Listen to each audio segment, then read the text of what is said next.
here in the wreckers today, and we're going to see if we can find some parts for the rat rod.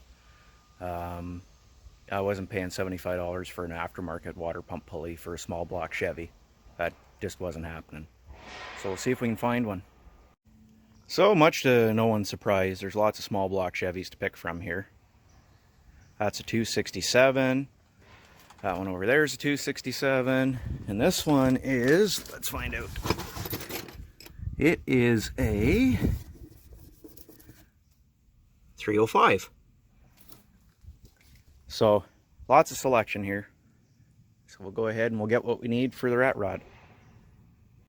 Okay, a little correction. I didn't realize this is an Oldsmobile. So when I said it's a 5-liter and a 305, it's actually a 307 Oldsmobile engine. Oh well, what are you gonna do? Alrighty, so we haven't done a whole lot really since the last time. But what we have done is taken apart everything and inspected everything here so we can properly figure out what we have to work with. It's a little rusty. I'm hoping the lifters are going to be okay. But I got everything scraped and cleaned off, and now we're pretty much ready to put the intake back on. I just got to clean it out.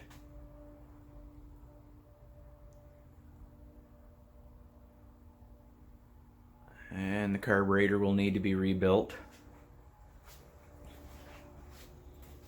So I had a look at the water pump pulley we got, and it's good, but I need the matching crank pulley. So we'll go back to the wreckers this week.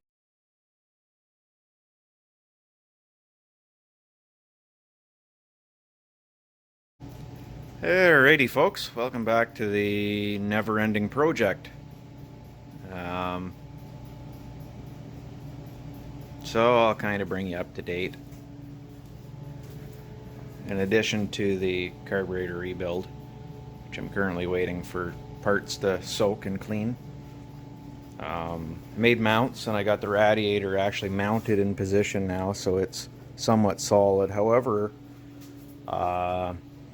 thinking from the factory, they had a bar on each side at the top that ran into the firewall here to sort of stabilize the radiator, because you can see it's got a bit of movement, and my fear is that it will push back towards the fan.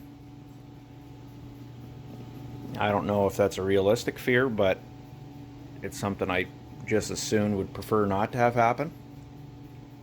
So I'm going to see what I can come up with for something else to mount it to sort of stabilize it. But we'll see how that goes.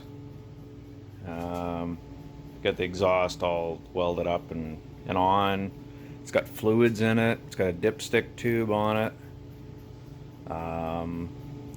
Oil pan's all sealed up again and all the sludge is cleaned out of it. Distributor's in, wires are on, plugs are in. Alternator is on. It's got pulleys, it's got a belt. You know, it's starting to turn into a car.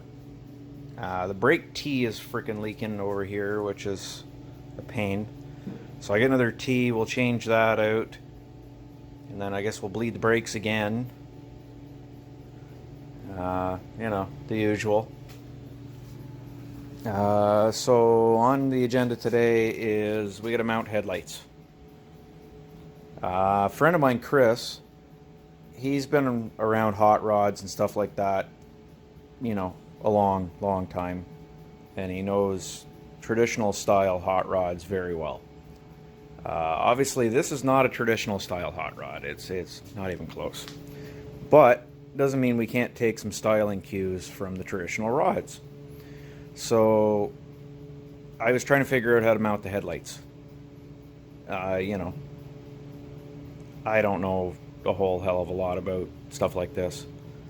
You know, pre-war stuff is not my bag. I'm definitely a post-war person when it comes to cars and stuff. So what he mentioned is, and what traditional guys usually did, they took the factory headlight bar here and they cut it here and cleaned it all up, and then they re-arc the arms here so you could mount it onto the frame rails.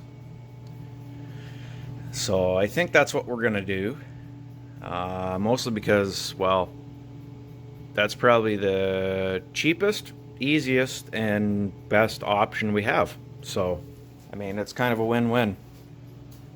So, we're gonna do that today. And I'd like to fix the brake tee that's leaking, and I would like to put the transmission dipstick tube in, or at least get it so it'll go in. I gotta order a seal for it. And yeah, and then we just have all of that. Hoses, I think we're gonna take a run to the scrapyard and probably see what we can come up with. I'm sure there's something in the scrapyard that we can use for hoses.